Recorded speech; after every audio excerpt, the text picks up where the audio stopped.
ব্রাহ্মণবাড়িয়ার আশুগঞ্জে সেবা auto rice মিলে অভিযান চালিয়ে ১ লাখ টাকা জরিমানা করেছে জাতীয় ভোক্তা অধিকার সংরক্ষণ অধিদপ্তর।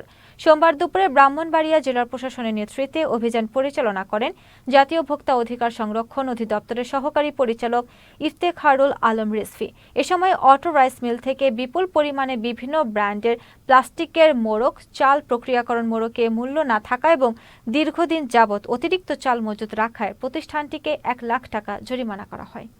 আমরা এখানে দেখলাম যে তাদের কাছে মজুদের কোনো সুনির্দিষ্ট তথ্য নেই এবং আপনারা জানেন যে মিনিকেট নামে কোনো চাউল বাজারজাত করা যাবে না। তারপরে মিনিকেট বিয়ার যেটা ২৮ এই চালটিকে তারা মিনিকেট বলে তারা বাজারজাত করছে এবং পাশাপাশি প্রতিটি বস্তার গায়ে মূল্য লেখার যে একটা বাধ্যবাধকতা রয়েছে, তারা সেই বাধ্যবাধকতাটাও তারা মানছে না এবং তাদের কাছে মজুদ যে পরিমাণ সরকারি রাখার কথা, তাদের সেই মজুদের কোনো সুনির্দিষ্ট তথ্য তারা আমাদের কাছে উপস্থাপন করতে পারেনি। তো এই বিষয়ে আমরা যেই ভোক্তা অধিকার সংরক্ষণ আইন অনুযায়ী আমরা আজকে এই প্রতিষ্ঠানটিকে ১ লক্ষ টাকা অর্থদণ্ড দিয়েছি।